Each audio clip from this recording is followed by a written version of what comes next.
Hey, welcome back to the Knox Hollow Wood Shop, and we are back on the Nemesis Gear Steampunked Out YouTube channel.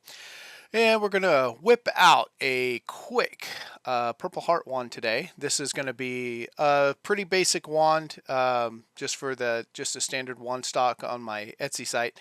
So we're going to go through this pretty quick. It's not a very long video because we don't do a bunch of fancy stuff on it. Just as normal, we're going to get this turned down to the round, and I'm going to turn down the blade of the wand to about the right size so that I can get that trimmed down and fed into the chuck jaws. And I should probably, I guess I can do a video explaining why I use the chuck jaws as opposed to, I mean, you can totally turn a wand. A lot of wand makers do turn a wand in its full length on the lathe. Um, but I prefer the jaws because it does allow me to get thinner and more precise on that, and then I just taper it on the sanding belt sander, disc sander that I've got, and you can check out some of the previous videos on that. On how I do the taper. It doesn't take me very long once I have it roughed into the right size. So the first part of that goes pretty quick. Once I get it in the round and I get that the blade size about where I want it, I feed that into the jaws, and that leaves me a smaller amount of wood that's unsupported that I'm actually working on, so that I can keep that nice and thin. This purple heartwood is actually a pretty nice color to start with. It's a really dense wood to work with. And right now, all I'm going to do is kind of rough out where I'm going to do the grip on this. And I'm going to measure and mark that out as usual. And my grips are, if you haven't watched the previous videos, they're around 4 inches. I leave about a ½ inch for the pommel, 2.5 inches or so for the handle itself, and then about an inch or so for that transitional between the handle and the blade. So what on a sword you would, or a knife you would consider the guard.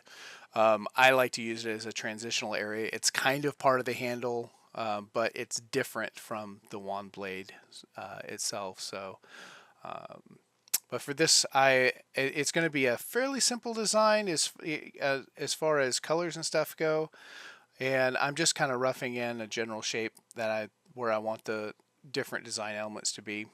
And this almost, I like to think of this sort of like a lightsaber sort of shape to the guard there. And it's just, it's an interesting kind of a trumpet shape there with kind of a flared sort of a teardrop shape that blends into the blade of the wand.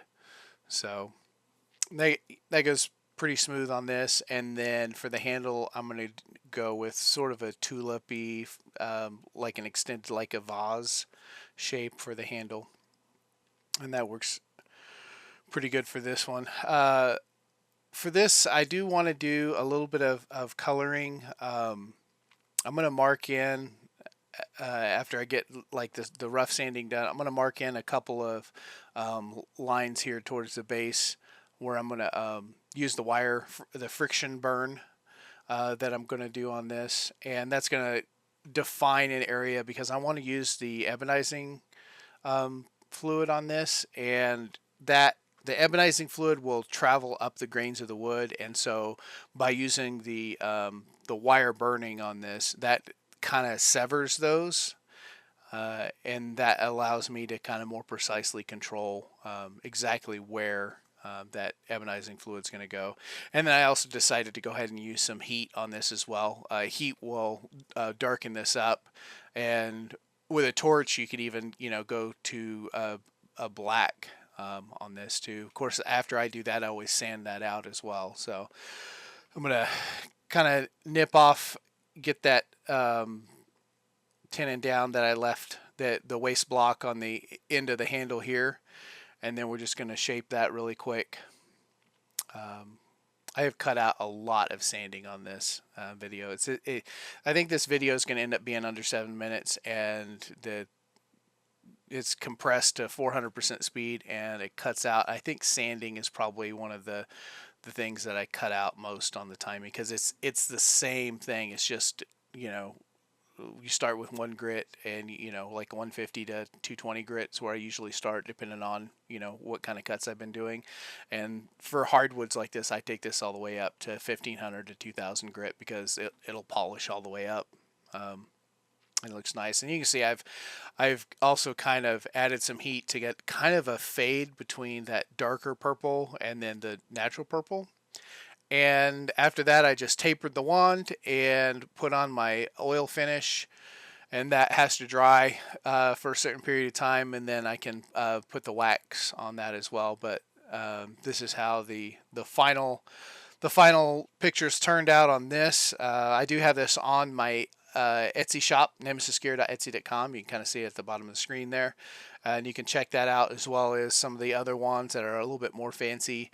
But I just wanted to do a really quick basic Purple Heart video to show a simple style. It can be simple and still elegant, have a really nice look to it, and a nice fine polished grain to the Purple Heart especially looks really nice with this. So, but anyways, if you enjoyed this video, give me a thumbs up. It really helps.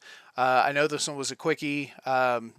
Wanted to do some more videos on, maybe more specifically on tapering, how I taper the wands. I want to do some options for coloring the wands coming up. So make sure you subscribe to check out what I've got coming down the pipeline. So hopefully we'll have those up here in the next few weeks. So anyways, thanks for watching, and we'll catch you on the next one.